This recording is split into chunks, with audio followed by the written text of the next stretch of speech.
उत्तर प्रदेश में भारतीय जनता पार्टी के सपनों पर पानी फेरने का सबसे बड़ा काम समाजवादी पार्टी ने किया है। काउंटिंग अभी चल रही है, फाइनल रिजल्ट आने में अभी भी कई घंटे लगेंगे, पर अभी तक जो स्थिति दिख रही है उससे यही लगता है कि बीजेपी को बहुत बड़ा नुकसान होता दिख रहा है। न केवल 400 का सपना टूटता दिख रहा है, बल्कि सरकार बनाने के लिए लड़ाई लड़ती हुई नजर आ रही है एनडीए। खबर लिखे जाने तक चुनाव आयोग की वेबसाइट के मुताबिक यूपी में बीजेपी 39 सीटों पर तो समाजवादी पार्टी 34 सीटों पर आगे दिख रही है, जबकि कांग्रेस भी 6 सीटों पर आगे दिख रही है। इस तरह यह साफ है कि एनडीए और इंडिया गुट में कांटे की टक्कर है। जाहिर है कि यूपी में मिल रही सफलता का बहुत बड़ा श्रेय समाजवादी पार्टी के मुखिया और उत्तर प्रदेश के पूर्व मुख्यमंत्री अखिलेश यादव को जाएगा।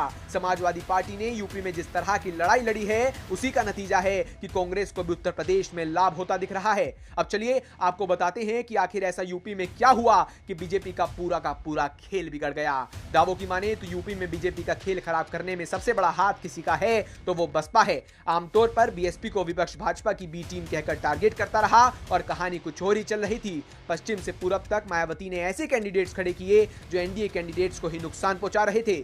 पश्चिमी यूपी में मेरठ में देवव्रत त्यागी, मुजफ्फरनगर से दारा सिंह प्रजापति, खीरी सीट से बीएसपी का पंजाबी प्रत्याशी आदि बीजेपी को सीधे नुकसान पहुंचा रहे थे। इसी तरह पूर्वी यूपी में घोसी में बीएसपी ने जो कैंडिडेट्स दिया वो सीधा इशारा था कि पार्टी ने एनडीए का काम खराब करने का ठेका ले लिया है। घोसी सीट पर बालकृष्ण चौहान ने एनडीए की 2 साल पुरानी तैयारी को ही पलीता लगा दिया। यहां पर बीजेपी ने स्थानीय नोनिया नेता दारा सिंह चौहान को समाजवादी पार्टी से इसलिए ही लाए गए थे कि उनका लाभ घोसी और आसपास की सीटों पर लिया जा सके, पर अब बीएसपी ने एक नोनिया जाति के कैंडिडेट बालकृष्ण चौहान को खड़ा कर दिया तो जाहिर है कि एनडीए का काम खराब होना ही था। वहीं जानकार कहते हैं कि अखिलेश यादव को कैंडिडेट उतारने को लेकर काफी पापड़ तो भले ही बेलना पड़ा, लेकिन उन्होंने समीकरण की पूरी कैलकुलेशन करते हुए प्रत्याशियों को मैदान में उतारा और इसका उन्हें काफी फायदा हुआ और बीजेपी को इससे काफी नुकसान पहुंचा।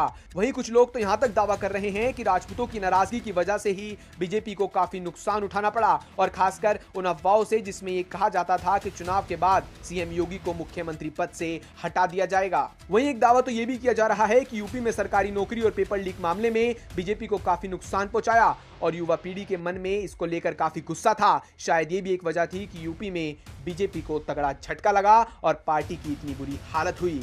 ब्यूरो रिपोर्ट, यूपी तक।